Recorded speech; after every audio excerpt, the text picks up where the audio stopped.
महिला बिल ये सत्ता पक्ष से पूछे, ये तो पहले ही से पास हो रखा है। और हम लोगों की ये मांग थी कि ओबीसी जो महिलाएं हैं, पुरुषों की जाति जाति होगी, महिलाओं की जाति जाति नहीं होगी, तो पिछड़ी महिलाएं ओबीसी महिलाओं को क्यों नहीं, ये हमारा सवाल था। लेकिन ये पूर्व में पारित हो गया, हम लोगों की संख्या नहीं थी, वरना हम लोग चाहते थे कि भाई ओबीसी महिलाओं को भी जो है आरक्षण मिला। ये बिल तो गिरना तय था। और आप भी जान रहे हैं कि भाजपा के लोग इतने बेवकूफ तो है नहीं, वो भी जान रहे थे कि 2/3 मेजोरिटी उनके पास नहीं है, फिर भी लाया गया ताकि ये दिखा सके कि बड़े महिला के हितैषी लोग हैं। ये आरएसएस वाले लोग पैर धुलवाते हैं, ये लोग महिलाओं को, ये मनुस्मृति मानने वाले लोग मनुस्मृति में महिलाओं के लिए क्या जगह है ये जरा पढ़ लीजिए मनुस्मृति में। ये लोग उसी को मानने वाले लोग हैं, ये लोग क्या जानेगा महिलाओं का क्या सम्मान होता है। आप अगर ट्रेंड देखिएगा या डेटा देखिएगा तो आपको पता चल जाता है कि भाई कौन सा सीट किसका मजबूत है, कौन सा बूथ किसका मजबूत है। जो आपका मजबूत हो काट देगा, 4 जगह 4 भाग में कर देगा। इन लोगों का ये है, और हम लोगों के रहते हुए बाबा साहब अम्बेडकर के संविधान को कोई नहीं बदलेगा। नहीं है, कोई सांसद नहीं है, ये बात समझना होगा। महिला बिल ये सत्ता पक्ष से पूछे, ये तो पहले ही से पास हो रखा है।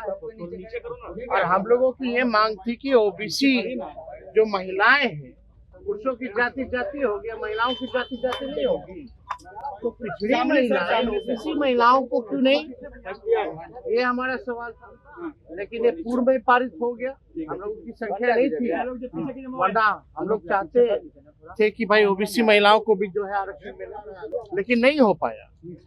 ये आनन फानन में जब 5 राज्यों का चुनाव चल रहा है, तो ये आनन फानन में इसलिए लाया गया कि डीलिमिटेशन की जो बातें थी और जो सेंसस जो होना है, लेटेस्ट सेंसस, ये साफ तौर पर इसलिए था, ये लोग जो दे रहे थे 2011 की जनगणना को लेकर के होता, लेकिन हम लोग का है कि भाई जो लेटेस्ट जो 25 की जो जनगणना है उससे होगी, तो जाहिर के तौर पे पिछड़ों की, अति पिछड़ों की, दलितों की जो आबादी है वो बढ़ेगी, तो आरक्षण फिर देना होगा इन लोगों को, जाति जनगणना कराना पड़ेगा।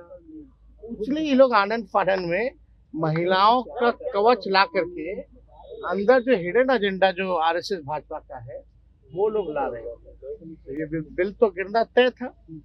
और आप भी जान रहे हैं कि भाजपा के लोग इतने बेवकूफ तो है नहीं, वो भी जान रहे थे कि 2/3 मेजोरिटी उनके पास नहीं है, फिर भी लाया गया ताकि ये दिखा सके कि बड़े महिला के हितैषी लोग हैं।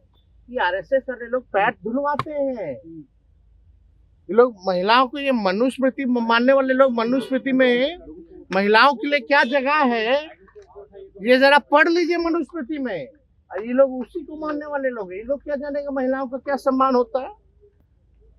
इन लोगों को कोई मतलब नहीं है, इन लोगों को केवल अपनी राजनीति चमकाने से ही मतलब है और कुछ नहीं। लेकिन एनडीए के लोग कह रहे हैं कि आप लोग महिलाओं को आगे बढ़ाने की बात नहीं करती। बिल के तहत डिलिमिटेशन हुआ ना जम्मू कश्मीर में, असम में, कश्मीर का चुनाव का रिजल्ट जो 6 जगह इन लोगों ने डिलिमिटेशन किया, उबार खबार करके 6 जो है बीजेपी जीती है, तो इनकी साजिश है भाई। जहाँ इनका, क्योंकि आप अगर ट्रेंड देखिएगा या डेटा देखिएगा तो आपको पता चल जाता है कि भाई कौन सा सीट किसका मजबूत है, कौन सा बूथ किसका मजबूत है। जो आपका मजबूत हो काट देगा, 4 जगह 4 भाग में कर देगा। तो ये तो साफ साजिश है। असल में इन लोगों का एजेंडा संविधान को बदलने का।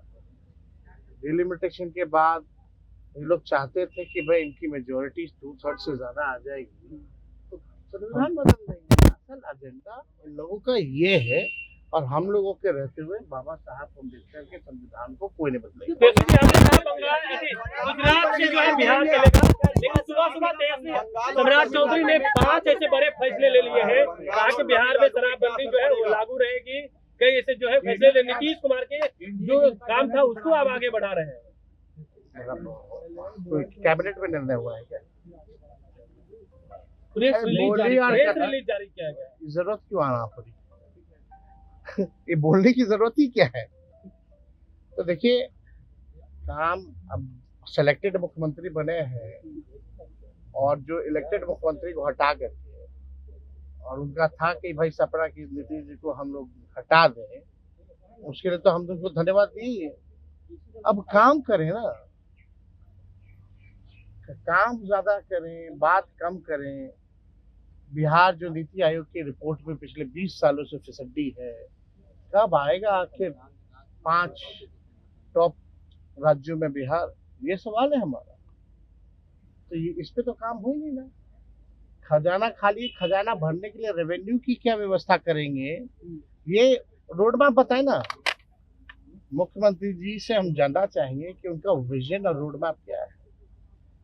बिहार को 5 टॉप राज्यों में कैसे लाएंगे? हर जिले में कारखाने देने की बात की गई है, 2 करोड़ नौकरी देने की बात की गई है, 2 लाख रुपए महिलाओं को देने की बात की गई है।